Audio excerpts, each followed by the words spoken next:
Hi everyone, مرحبا, مساء الخير, صباح الخير, depends on when you're buying or watching this. كيفكم? Inshallah مناح. So I actually got a question, I think it was sometime last week, about Arabic pronunciation, and obviously since it's a pronunciation question, a video is probably the best way for me to respond to it so that you can hear sounds and you can listen to it multiple times rather than me trying to type in an explanation and having you read it. So this was the question I got. Would you be willing to explain the sounds sod, dod, ta, tha, and ain? These are probably the sounds I'm having the most trouble producing. Most of the time when I try to find an explanation online, it just says the sound is deeper, but what does that even mean? So this is actually a really good question. These consonants, which we tend to call the emphatic consonants when teaching Arabic, are some of the harder ones for students to learn to pronounce. Those and then qaf, ghain, even though some students do tend to get ghain. And so, yes, this is a normal trouble spot for people. And you're right, I think just calling them deeper doesn't really explain to you what you need to do with your body and where your point of articulation is for anything. I'm going to start with a slightly linguistic explanation, but I think it'll help in the long run. So, all of these consonants linguistically are considered pharyngeals, more or less. We'll talk about ain in a minute. Which means that they have been pharyngealized, or they are pharyngealized. Their counterparts are normal, is what I guess you could call that. So sod goes to sin. Sin is normal.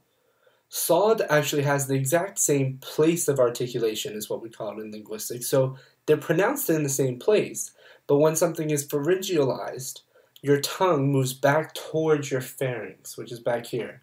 Okay? So what this does in a way is it does make the consonant sound deeper because it's going back into your throat, but what it tends to do most commonly is it rounds out the surrounding vowels. Now when I say that the vowel is rounded, it's really actually that the vowel is also then sort of being affected by the pharyngealization of the consonant. It doesn't actually become rounded. I'm not sure linguistically, I'd have to look at it, but to a non-linguist ear, that's probably what they call it. So for example, if you hear something that's seen in an aleph, that's sa, sa. But if it's sod and then aleph, it's saw, saw. Because the pharyngealization of the sod is now affecting the aleph. So the same thing happens for when you shift into dod, which comes from dal. So then its pharyngalized form, it's essentially a D, is dod. Then the same happens with ta. So you have ta, and then you have ta.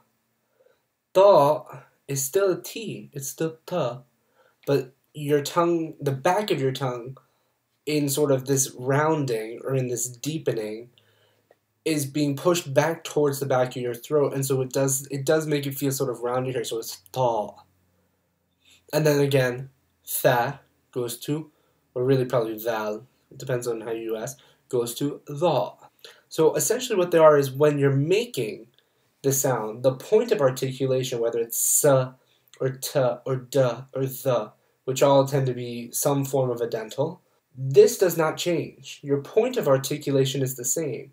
The difference is that your tongue is now moving back, and it's making the consonant pharyngealized, because your tongue is moving towards your pharynx, the back of your tongue. And in a way, this does deepen or round out the sound. So those are our emphatic, or technically they are pharyngealized consonants. Now, the last letter that you asked about is ain. Now, ain, in pure linguistics, we say that it's a voice pharyngeal fricative. So the voice pharyngeal fricative is ain. Essentially what you're doing is you are closing your pharynx. Okay, that's what you're doing. That's why it is pharyngeal, and then the fact that it's fricative means that although the pharynx is closing, and so you'll feel it contract, you're still allowing air to pass through.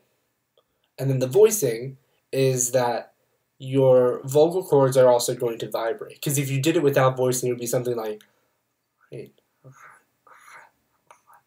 and you're not going to hear it. So you need the you need the voicing to make that noise.